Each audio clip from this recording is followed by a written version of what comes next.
By now, unless you've been stranded on a deserted island, you know the story of the Oceanic 6. Based on the location of the wreckage, our best estimate of the crash site is here. How Kate and Aaron Austin, Saeed Jarrah, Sun Quan, Hugo Reyes, and Jack Shepard miraculously survived the crash of Flight 815 off the coast of Bali. How ocean currents carried them to a deserted island called Membata.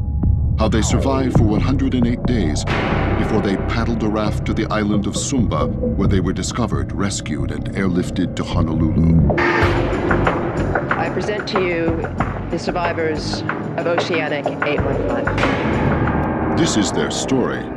A story that has made the Oceanic 6 both international celebrities and absurdly wealthy. A story so incredible, so completely improbable, that quite frankly we all assume it has to be true. Or is it? Could this unbelievable story be just that, unbelievable? Could the Oceanic 6 be at the center of one of the greatest conspiracies in recent history? And if they are, who or what are they trying to protect?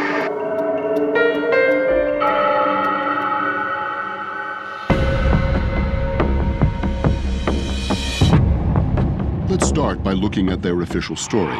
8 adults survived what was, at best, the attempted emergency landing of a Boeing 777 in open water, a fact most of us take at face value.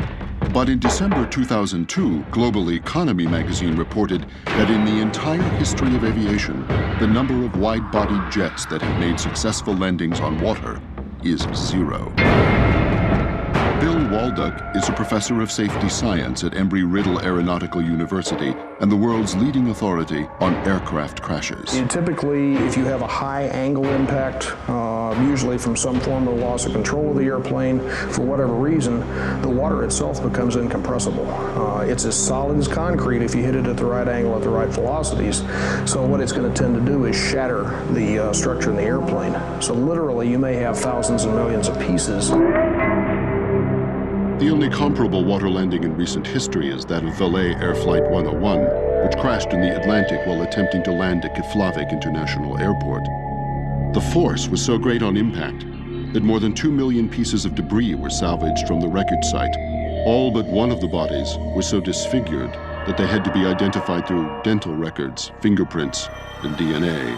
Airplanes that have wing-mounted engines, like the 767-777, the engine pods themselves actually hang down below the lower part of the fuselage. As the pods dig in, you pitch into a deep ocean swell, it's going to shatter the fuselage.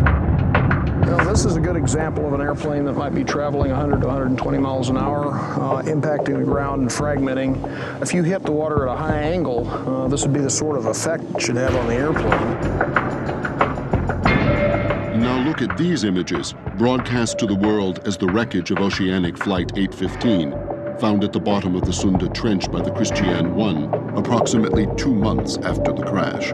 As reported, the wreckage appears to be nearly intact. We've got an intact tail. We've got a major fracture just forward of the horizontal stabilizer, yet the rest of the fuselage is laying right in front of the tail. That would be unlikely as well. Won't see too much impact damage at all on the front end. In addition, the debris in these images looks to have settled in a relatively contained geographic area. In stark contrast, debris and body parts from Flight 101 were collected from an area of well over 60 square miles. You go through a few miles worth of depth, you should have a scatter pattern that might be 100 miles across. There's no way you'd see the parts of the airplane this close to each other over 4 miles down. If I were to come up on these by myself, it looks like either a junkyard or a stage set. If what we are looking at is not the wreckage of an airline crash, but instead staged pieces of debris that have been rolled off a ship, whose bodies are those sitting in the seats? The following is an interview with an operator who worked for the U.S. National Transportation Safety Board's Oceanic hotline. Her voice and likeness have been disguised for her protection. Well, I took a call from this guy who just seemed really agitated. He kept asking to speak to my supervisor, and I wanted to know why. And then he started yelling something about how the footage he was watching on TV, there's no way that the pilot could have been the real pilot from Flight 815. All I know is what he directly said to me,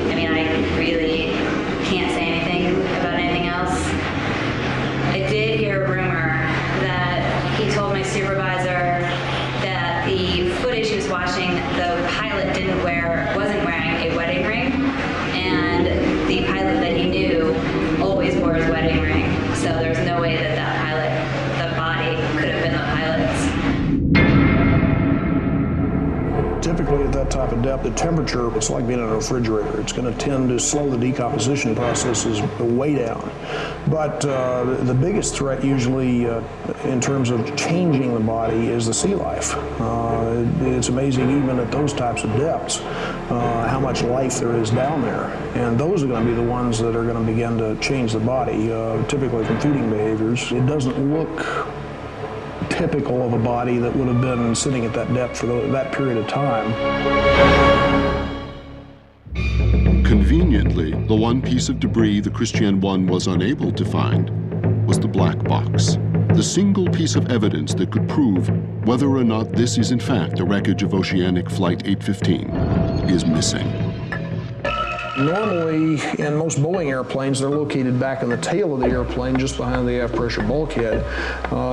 Typically, if we can find the tail of the airplane, then the boxes should be still attached to their mounts. It's a relatively easy process, even with an ROV, to go in and open the hatch, the access hatch, and unmount them and bring them back to the surface. But let's assume for a moment that these images were not staged, that this is where Flight 815 crashed. The most obvious question then becomes, why was Flight 815 so off course? How did it end up over 1,000 miles in the opposite direction of its route to Los Angeles? The answer may lie at the bottom of the Sunda Trench. With a maximum depth of 4.8 miles, the Sunda Trench is one of the most inaccessible places on Earth. Far beyond the reach of any salvage attempt, Flight 815 could not have crashed in a worse place for investigators, which, not so coincidentally, makes it the perfect place for it to have crashed if your intent was to conceal the truth. A second possible explanation for the inexplicable location of the wreck relates to the geography of the land above the Sunda Trench. According to a 2002 survey by the National Institute of Aeronautics and Space, Indonesia is comprised of 18,306 islands. The Indonesian government estimates that over 6,000 of these islands are uninhabited, undiscovered, and unnamed. If you were going to have 6 survivors disappear for 108 days, what better place on Earth could you find? A place that makes the verification of the Oceanic 6's whereabouts physically impossible. But let's imagine for a moment that Oceanic 815 did crash in the Indian Ocean as reported here. How did the Oceanic 6 end up here, in this area, northeast of the crash site? According to the official story, they were carried by ocean currents. We have special instruments that are actually current meters, and we also can derive measurements of the surface currents from satellite-based measurements. In that region, I had a set of moorings out in Lombok and Ombai, which are northwest and east of Sumba, and the currents were strongly towards the west during September in 2004. Based on our measurements, it would be impossible to float towards the east during September of 2004. As to the fate of the other 3 initial survivors of the crash, only the Oceanic 6 know the truth. And they are not talking. No attempt has been made to recover their remains. And when thousands of Charlie Pace's fans asked Oceanic Air to help them locate Mimbata to build a memorial, they were met with an official runaround. Why? If the 6 are not flat out lying about the identities of the other 3, then they are at least suppressing information about their fate. Information some speculate might relate to how the 6 stayed in such top physical condition on the island. These photos have been printed and broadcast around the world as the very first images of the Oceanic 6 emerging from the sea. But ask yourself, do these people look like they've been stranded on an island for 108 days, living off coconuts and fish?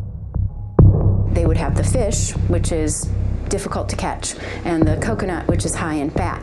But what they're missing is carbohydrate. And when a person is missing that, they end up burning their own fat stores for energy. And so therefore they lose weight. And once they lose their fat stores and become very lean, then they go into their protein stores, which is their muscle mass, and they begin wasting. And so you would have a great deal of loss. I'd say at least 25% in 3 months' time, which is 108 days or more. If you compare these images from airport surveillance cameras taken on the day of the crash with these photos taken on the day of the rescue, it appears as if none of them lost significant weight. Which raises the question, did they have another source of food? There's no way to maintain their body weight with just fish and coconuts. They had to have found some other source of food. The human body contains approximately 100,000 calories. And though some are convinced this is the sensual lie the six are covering, that they consumed the remains of the other three survivors, it does not explain the other significant inconsistencies in these photos. If someone was out on a raft or in open ocean without any shelter, they would be extremely sunburned. The skin blisters first, it turns super red, and as it heals, then it starts to peel and it sheets off. The pictures that I saw of them walking out of the ocean did not show skin damage and the effects of the sun.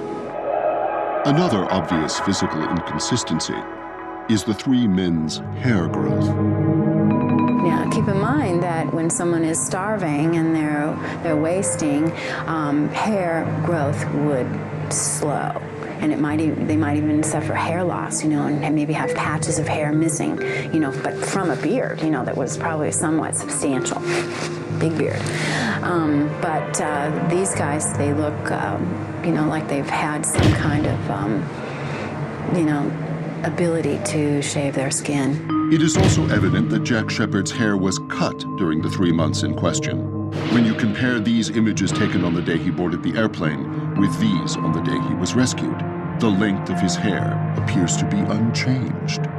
The last physical inconsistency in these photos, one that simply has no explanation, is how the Oceanic Six were able to change their clothes. All of which raises the question, where could the Oceanic Six have been for 3.5 months where they could eat a high-caloric diet, stay out of the sun, shave, get their hair cut, and get a new set of clothes? Probably the most glaring point of contention in the official story is the birth of Aaron Austin on the island. Not because Kate Austin could not have given birth on the island, but because she was never pregnant in the first place.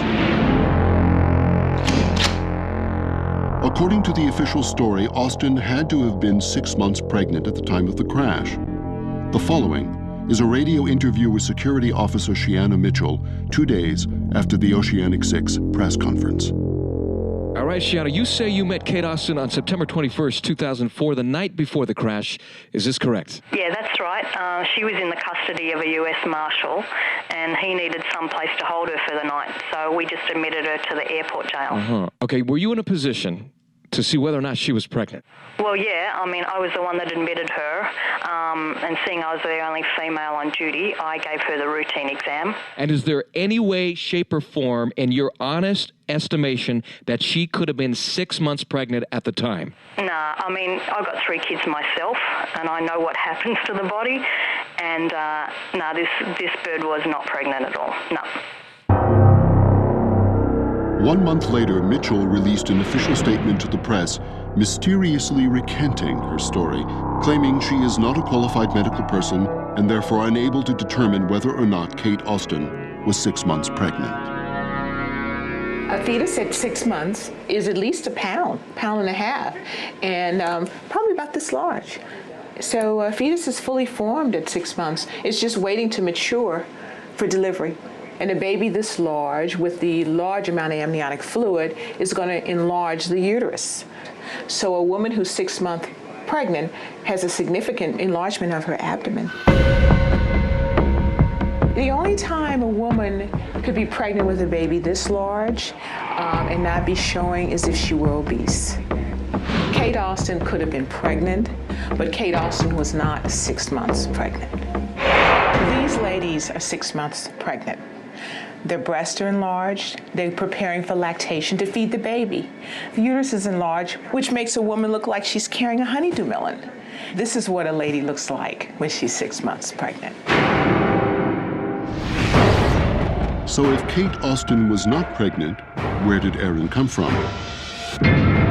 It's clear he had not yet been born on the day of the crash, and there is no official record of another pregnant woman being on board.